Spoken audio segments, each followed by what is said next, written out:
दर्शक मित्रों, स्वागत है आपનું અમારા પ્રોગ્રામ જીવન બને ખુશહાલ में। मित्रों, श्रावण मास में આપણે ભોળાનાથને શ્રદ્ધાપૂર્વક યાદ કરીએ છીએ। પૂજન, અર્ચન, વંદન કે કૃપા પ્રાપ્તિ કરવા માટે આરાધના કરીએ છીએ। તો કૃપા પ્રાપ્તિની વિધિ માટે આપણી સાથે છે રાજયોગીની બ્રહ્મા કુમારી ચેતના દીદી। નમસ્તે દીદી। ओम शांति। जे आपने आपे प्रश्न कर्यो के भक्तों ऊपर भोळानाथनी कृपा अने आशीर्वाद केवी रीते वरसता रहे, तो भोळानाथनी कृपा प्राप्त करवा माटे आगला एपिसोड में बताव्युं के पंचामृत एटले पंचामृत थी भोळानाथ प्रसन्न थाय। अर्चन, वंदन, नमन जेने नवधा भक्ति कहेवामां आवे छे, तो ये नवधा भक्ति द्वारा भोळानाथ प्रसन्न थाय। नवधा भक्ति नु गायन हर शास्त्र ની અંદર કરવામાં આવે છે કે જેમ કે શબરીબાઈએ નવધા ભક્તિ કરી અને શ્રી રામને પ્રસન્ન કર્યા અને રામને એમને દર્શન આપવા માટે જંગલમાં જવું પડ્યું, વનમાં જવું પડ્યું। તો આ છે નવધા ભક્તિ કે જેના પ્રભાવથી હર કોઈ દેવ અથવા ભગવાન પ્રસન્ન થાય છે। તો આ નવધા ભક્તિ માટે શું કહેવામાં આવ્યું છે? નવધા ભક્તિ માટે श्रवणम कीर्तनम वैष्णव पाद सेवनम ए रीते नवधा भक्ति नु वर्णन करवामां आव्युं छे। अर्चनम, वंदनम, दास्यम, साख्यम, आत्मनिवेदम आ नवधा भक्ति नु गायन करवामां आव्युं छे। तो नवधा भक्ति नी अंदर जे श्रवण करवामां आव्युं माने के श्रवण ने महत्व आपवामां आव्युं। तो श्रवण करवुं माने के सांभळवुं। तो सांभळवानुं छे शुं? तो ईश्वरना गुणगान थई रह्या छे ए सांभळो, सत्संग थई रह्यो छे ए सांभळो। तो आ छे श्रवण। तो आपणे श्रवण तो घणुं बधुं करीए छीए।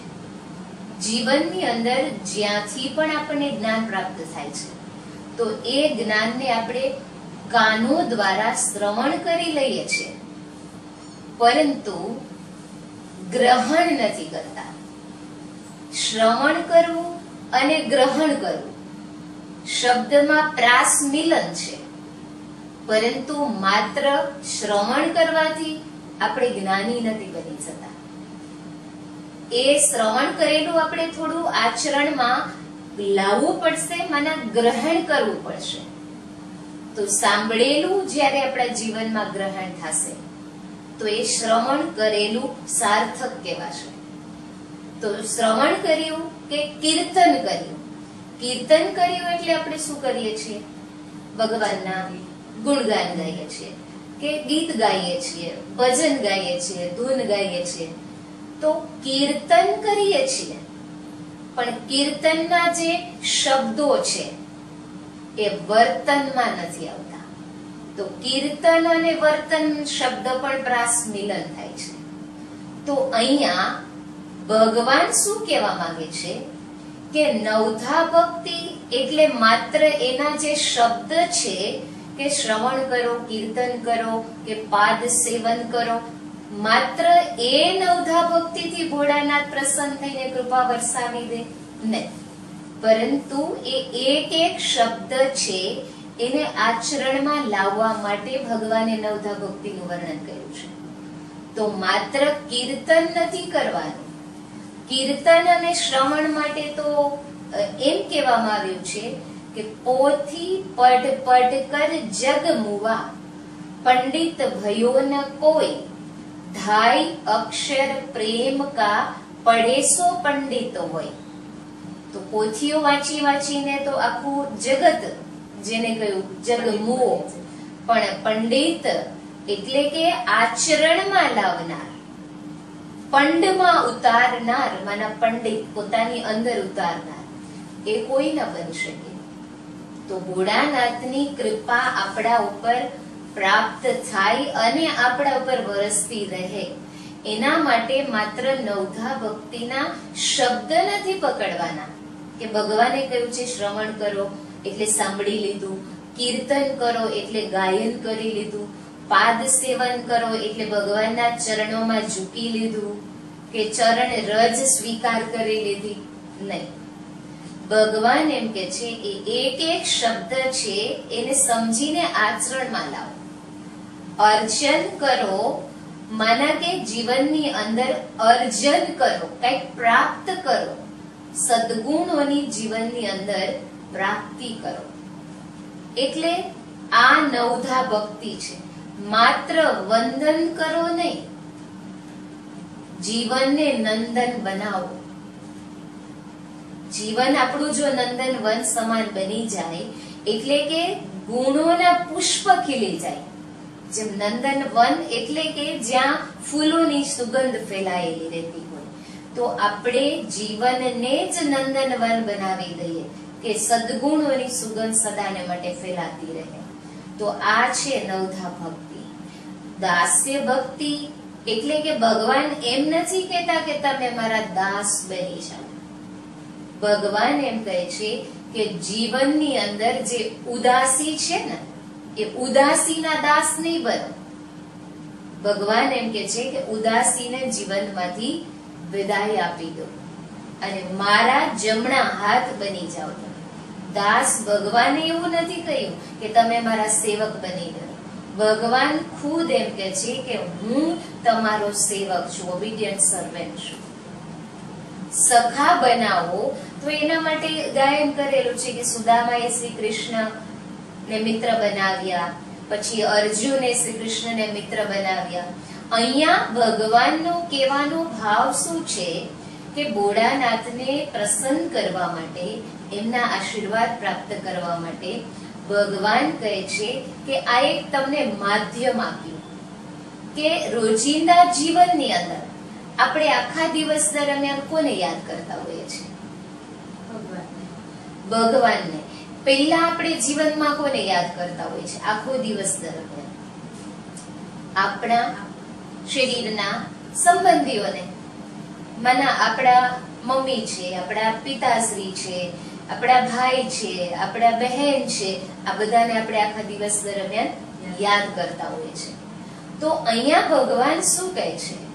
ભગવાનને સખા બનાવવું મતલબ કે આપણે કે ત્વમેવ માતા ચ પિતા ત્વમેવ, ત્વમેવ બંધુ ચ સખા ત્વમેવ, ત્વમેવ વિદ્યા દ્રવિણમ ત્વમેવ, ત્વમેવ સર્વ મમ દેવ દેવ. તો અહીંયા લાસ્ટ પંક્તિ જે આપણે બોલ્યા કે તમે મારું સર્વસ્વ છો, તો એ શબ્દ આપણે કોના માટે સંબોધન આપીએ છીએ? શ્રી કૃષ્ણ માટે આપણે એમ કહેશું તમે મારા બહેન છો, તમે મારી માતા છો, કેમ કે એ નર શરીરમાં છે. જ્યારે આપણા કોઈ પણ ઈષ્ટ દેવી છે, ખોડિયારમાં છે, રાંદલમાં, જેના જે પણ કુળદેવી હોય, તો એને આપણે એમ કહેશું કે તમે મારા પિતા છો, તમે મારા ભાઈ છો? નહીં કહીએ, કેમ કે એ નારી સ્વરૂપમાં છે. તો આ સંબોધન આપણે આપીએ છીએ ભોળા શંભુ શિવજીને. શા માટે? કેમ કે શિવજીની પૂજા આપણે શિવલિંગના રૂપમાં કરીએ છીએ. તો શિવલિંગ છે એને નિરાકાર કહેવામાં આવ્યું છે. એટલે કે નિરાકારનો મીનિંગ એ નથી કે એનો કોઈ આકાર નથી. એ જે બિંદુ ડોટ બતાવ્યું છે ત્રિપુંડની વચ્ચે, તો એનો આકાર જરૂર છે, પરંતુ નિરાકારનો મતલબ થાય છે કે શારીરિક આકૃતિ નથી. એટલા માટે નિરાકાર શબ્દ વાપરવામાં આવે છે. તો ભોળાનાથને નિરાકાર એટલે શરીરની આકૃતિ ન હોવાને કારણે આપણે એને માતા પણ કહી શકીએ છીએ અને આપણે એને પિતા પણ કહી શકીએ છીએ. તો આ છે નવધા ભક્તિનો શોર્ટ માર્ગ. વિસ્તાર તો ઘણો બધો છે નવધા ભક્તિનો, કે શ્રવણ કરવું તો કેવું કરવું, પછી કીર્તન કરવું તો શેનું કીર્તન કરવું, આ બધું તો ઘણો લાંબો વિસ્તાર છે. આપણે મુખ્ય પોઈન્ટ અહીંયા લઈએ છીએ કે જેમ શ્રવણ કરો છો એમ ગ્રહણ કરો, કીર્તન કરો છો એમ વર્તનની અંદર પણ લઈ આવો. જેમ આચમન કરે છે, સ્મરણ કરે છે, તો સ્મરણ કરો છો એ આચરણમાં પણ લઈ આવો. એક ભક્તિ સ્મરણ ભક્તિ પણ બતાવેલી છે. નવધા ભક્તિમાં એક સ્થાન છે સ્મરણ કરવું. તો આપણે માત્ર માળા લઈને સ્મરણ કરીએ છીએ એટલે આપણે સમજીએ છીએ કે ભગવાન ભોળાનાથ પ્રસન્ન થઈ ગયા, પરંતુ માત્ર સ્મરણ કરીએ છીએ તો માળા તો આપણે ગમે તે સ્થાન ઉપર બેસીને માળા કરતા હોય. આપણે 2-5 મેમ્બર બેઠા હોય, ફ્રેન્ડ સર્કલમાં બેઠા હોય અથવા તો ડાયરામાં બેઠા હોય તો પણ આપણે માળા ફેરવતા હોય. અને આજકાલ તો કંઈક યંત્ર નીકળ્યા છે કે બટન દબાવીને જાઓ અને સ્મરણ થતું જાય. તો પછી અહીંયા આપણે માર્ક એ કરીએ કે આ ટેકનોલોજીનો જમાનો આવ્યો, એટલે આજકાલના સમયની અંદર જોઈએ તો આપણે આપણી ભાવનાને વ્યક્ત કરવા માટે કેટલી તકલીફ લઈએ છીએ. આમ તો ભગવાન કઈ તકલીફ આપતા જ નથી, પણ ટેકનોલોજી એટલે કે વિજ્ઞાનના યુગમાં જીવી રહ્યા છે. તો એક સમય હતો, આપણે યાદ કરીએ કે ભાવિક ભક્તો મંદિરે જતા હતા, મંદિરે આરતી થતી, ત્યાં જે નગાડું વગાડવામાં આવતું એ દાંડી ઉપર પાડીને કોઈ એક ભાવુક શ્રદ્ધાળુ ભક્ત છે એને વગાડતા હતા. અને આરતી છે એ પણ કોઈ પણ એક શ્રદ્ધાળુ ભક્ત છે એ વગાડતા હતા અને ઘંટારવ થતો હતો. જ્યારે આજકાલ જોઈએ તો ઇલેક્ટ્રિક આરતી આવી ગઈ છે, ઇલેક્ટ્રિક નગાડો આવી ગયું છે. એટલે મંદિરની અંદર જે શ્રદ્ધા, વિશ્વાસ અને ભાવના લઈને ભક્તો જતા હતા એ ભાવનાનું ધીરે ધીરે કરતા જોઈએ તો આપણે ઓછી થતી જાય, પ્રમાણ એનું ઓછું થતું જાય છે. અને પછી આપણે એમ કહીએ છીએ કે ભગવાન ભોળાનાથની કૃપા અમારા ઉપર વરસતી નથી.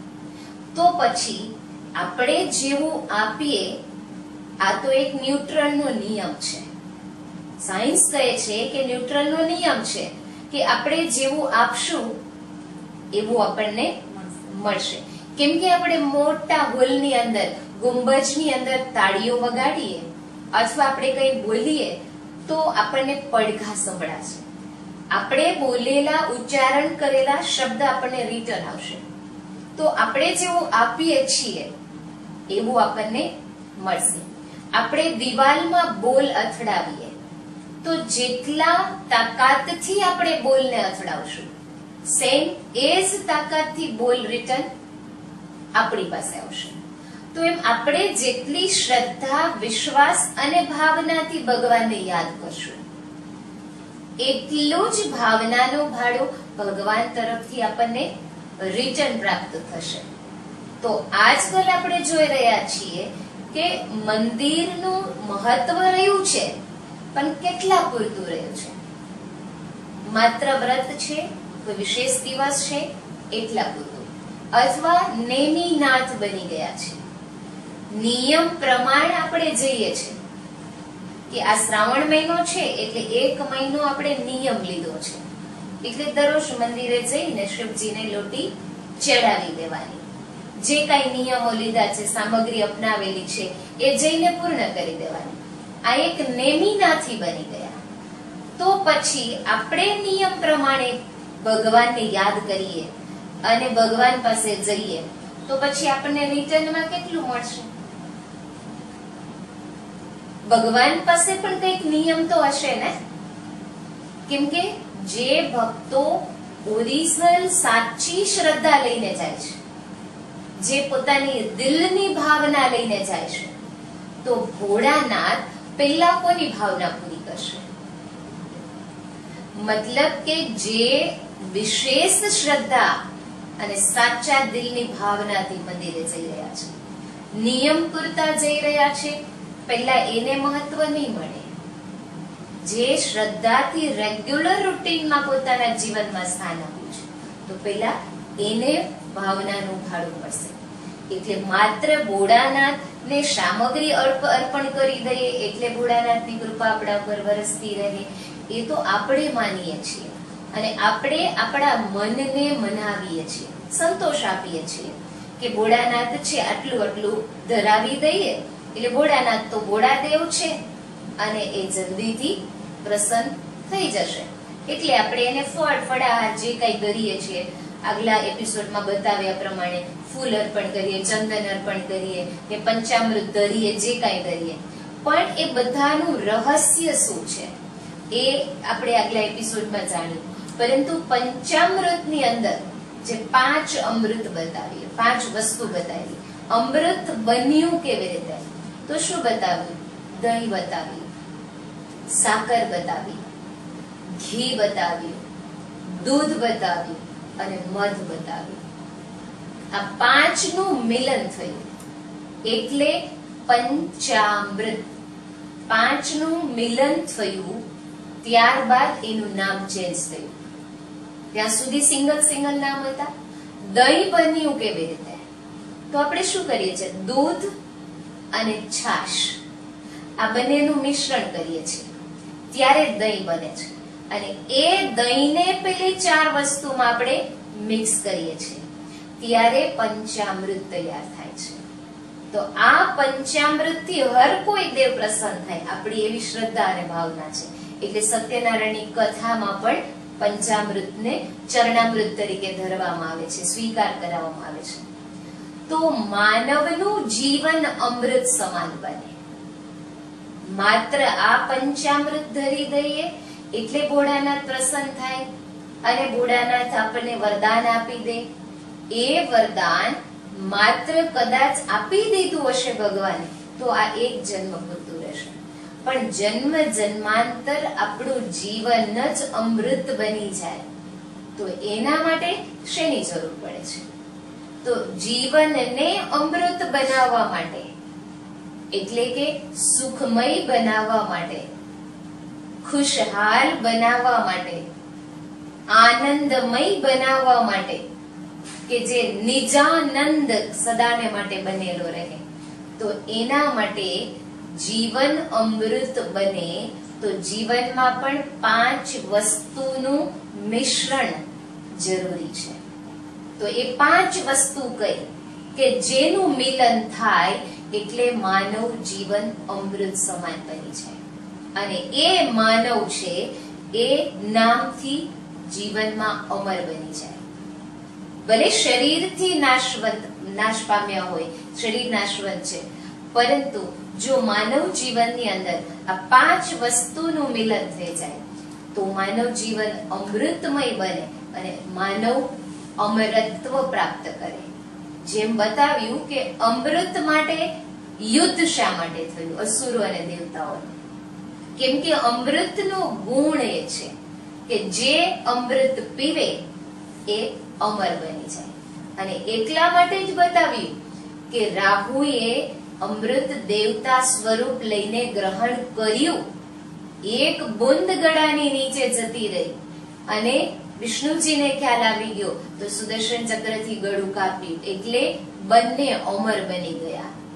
ધડ છે એ કેતુ બન્યો અને મસ્તક છે રાહુ બન્યો. આ છે અમૃતનું મહત્વ. તો એ કયું અમૃત? જે કોઈ જળ સમાન છે, તરલ રૂપમાં છે, એ અમૃત કે જેનાથી અમર બની જવાય? તો એ અમૃત એટલે કે જીવનમાં 5 વસ્તુ આવશ્યક છે. અને 5 વસ્તુ કઈ? એમાં પહેલું છે યોગ્ય ભૂમિઓ. ભૂમિઓ એટલે માર્ગદર્શક. ભૂમિઓ એટલે દિશા બતાવનાર. ભૂમિઓ એટલે સદગુરુ. જે રીતે આપણે કોઈ અજાણ્યા સ્થાન ઉપર પિકનિકમાં ગયા હોય, ફરવા ગયા હોય, યાત્રામાં ગયા હોય, એ સ્થાન વિશે આપણને કઈ નોલેજ ના હોય તો ત્યાં આપણે ગાઈડ સાથે રાખીએ છીએ કે ગાઈડ આપણી સાથે આવે અને એ આપણને માર્ગદર્શન આપે, બધું સમજાવતા જાય. તો આજના માનવ જીવનની અંદર હકીકતમાં માનવ છે એ પોતાનો માર્ગ ભૂલી ગયો છે, એટલા માટે એને ભોમિયાની જરૂર છે. તો સાચો ભોમિયો કોણ? તો જેમ પંચામૃતમાં 2 વસ્તુ બતાવી, દૂધ અને છાશ બેનું મિશ્રણ થયું એટલે દહીં બન્યું. તો ભૂમિઓ છે એ દહીં સમાન છે. હર ભૂમિઓ છે એટલે હરેક ગાઈડ છે એ યોગ્ય અને સાચો જ માર્ગ બતાવશે એની ગેરંટી નથી. શા માટે? કેમ કે મારી પાસે જે માર્ગદર્શન હશે, તમે મારી પાસે માર્ગદર્શન માંગશો તો મારી પાસે જેટલું જ્ઞાન હશે હું એ બતાવીશ. મારા સિવાય તમે બીજા પાસે જશો તો મારાથી વધારાનું એ જાણતા હશે તો એનું બતાવશે. એટલે સાચી દિશા બતાવનાર કે સાચો ભૂમિયો કોણ? તો જે રીતે ગુરુની નીચે શિષ્ય તૈયાર થાય, હવે એ શિષ્ય અમુક સમય પછી ગુરુ જ્યારે માનો કે મૂળ વતનને પ્રાપ્ત કરે, પોતાની સ્થિતિ નિર્વાણને પ્રાપ્ત કરે એવું શાસ્ત્રમાં વર્ણન કરવામાં આવ્યું છે. તો ગુરુ જ્યારે દેહ ત્યાગ કરે ત્યારે ગુરુની નીચે તૈયાર થયેલ શિષ્ય હોય એને ગુરુપદ પ્રાપ્ત થાય છે. આ એક ગુરુ ગાદીનો નિયમ છે. હવે જે શિષ્ય સ્થાન પર હતા એ ગુરુ સ્થાન ઉપર આવ્યા. એ રીતે આગળ ચાલતું જાય છે. તો જ્ઞાન છે એ બંટાતા જ્યાં પેલા અનુયાયી જ્યાં સુધીમાં પહોંચે છે, અનુયાયી સુધી, ફોલોઅર્સ સુધી, ત્યાં સુધી એમાં ઘણા બધા શબ્દ છે એ ચેન્જ થઈ જાય છે. કેમ કે સ્વાભાવિક છે કે હું તમને જે સમજાવીશ કોપી ટુ કોપી મારા જ શબ્દ તમે બીજાને કહેશો એ 100% ગેરંટીફુલ નથી. કેમ કે એકાદ બે શબ્દ તો આપણે એડ કરી દઈએ આપણે. હવે એ વ્યક્તિ ત્રીજી વ્યક્તિ પાસે પહોંચાડશે તો એકાદ બે શબ્દ એના એડ થશે. એમ થતા થતા યોગ્ય ભૂમિયાએ જે જ્ઞાન આપ્યું હતું, જે માર્ગદર્શન આપ્યું હતું એના અમુક શબ્દ જ સાચા રહેશે. એટલા માટે આપણે જોઈએ છે ભારતના અંદર ધર્મશાસ્ત્ર છે એટલા બધા છે, પરંતુ એ શાસ્ત્ર પ્રમાણેનું જીવન આજે ભારતવાસી બધા જીવી રહ્યા છે. આપણને ઉણપ દેખાય છે કેમ કે શાસ્ત્ર એટલા બધા વિસ્તાર થઈ ગયા છે. એનો જે નિચોડ છે એ શાસ્ત્રની અંદર સંઘરાઈ ગયો છે, એટલે જીવનમાં આચરણમાં આવતું નથી. તો એ સાચો ભૂમિયો કોણ? તો સાચો ભૂમિયો તો એક ભગવાન છે. કેમ કે એ કોઈ દિવસ પોતાની દિશા ભટકતા જ નથી. દિશા એ ભટકે કે જે અનેક જન્મ ધારણ કરે. જ્યારે ભોળાનાથને તો આપણે કહીએ છીએ અજન્મા છે, તો પછી એને કઈ દિશા ભટકવાની વાત જ નથી. એટલે પહેલું જરૂરી છે ભૂમિયો. તો જેમ મેં ભૂમિયોમાં બતાવ્યું ને કે દૂધ અને છાશ, તો કોઈ ભૂમિયાની દિશા છે એ દૂધ સમાન હશે, જે ક્લિયર હશે, અને કોઈ ભૂમિયાની દિશા બતાવેલી હશે તો એ છાશ સમાન હશે. પછી બીજું વસ્તુ જીવનમાં જરૂરી છે એ છે ભક્તિ. તો ભક્તિ એટલે અત્યારે જે આપણે ભક્તિને સ્થાન આપ્યું છે તો એ સ્થાન શું છે કે માત્ર જે આ નવધા ભક્તિનું વર્ણન કર્યું એ એટલે ભક્તિ. તો ભક્તિ એટલે માત્ર એ નહીં, પરંતુ આપણી પવિત્ર ધર્મશાસ્ત્રની અંદર બતાવેલું છે શ્રીમદ ભાગવત કથા, જ્યારે ભગવત કથાનું આચરણ થતું હોય, આચમન થતું હોય, જ્યાં ગાયન થતું હોય, ત્યાં વર્ણન કરવામાં આવે છે કે ભક્તિ મહારાણી છે. એ વૃદ્ધ થઈ જાય છે, એમના બંને પુત્ર પણ વૃદ્ધ થઈ જાય છે, અને પછી જ્યારે આ શ્રીમદ ભાગવતનું પાન કરે છે, સાંભળે છે, શ્રવણ કરે છે, ત્યારે ભક્તિ તો યુવાન બની જાય છે, પણ એના પુત્ર છે એ વૃદ્ધત્વને જ પ્રાપ્ત કરે છે. તો એના પુત્ર તરીકે કોને બતાવ્યા છે? જ્ઞાન અને વૈરાગ્ય, એ બે એના પુત્ર બતાવ્યા છે. તો ભક્તિ એટલે માત્ર ભજન કીર્તન કરવું, ગાયન કરવું એ નહીં, માત્ર નવધા ભક્તિ શબ્દ વાળી નહીં, પરંતુ સાચી ભક્તિ જીવનમાં સાચું સત્ય જ્ઞાન જે સત્યમ શિવમ સુંદરમ પાસેથી પ્રાપ્ત થાય, એ જ્ઞાનને પ્રાપ્ત કરવું, અને એ માત્ર પ્રાપ્ત કરવું નહીં, આચરણમાં લાવવું. અને જ્ઞાન પ્રાપ્ત થયે દુર્ગુણો વિરાયો, આનાથી વૈરાગ્ય. આ ભક્તિ માનવ જીવનની અંદર આનું મહત્વ છે. અને ત્રીજું છે ભક્તિનું ફળ પ્રાપ્ત થાય છે ભગવાન. ભક્તિનું ફળ મળે છે ભગવાન. હવે જેને ભગવાન મળી જાય એના જીવનમાં શું ખૂટે? આપણા મહાભારતમાં વર્ણન કરેલું છે કે જ્યારે કૌરવ પાંડવોનું યુદ્ધ હતું તો એ યુદ્ધ પહેલા અર્જુન અને શ્રી કૃષ્ણ બંને અર્જુન અને દુર્યોધન બંને શ્રી કૃષ્ણની પાસે પહોંચ્યા. શ્રી કૃષ્ણજી વિશ્રામમાં હતા. અર્જુન છે એ પગ પાસે ઉભા રહે છે અને દુર્યોધન છે એ મસ્તક પાસે ઉભા રહે છે. હવે જ્યારે શ્રી કૃષ્ણની આંખ ખુલે છે તો પહેલું ધ્યાન અર્જુન પર પહોંચે છે.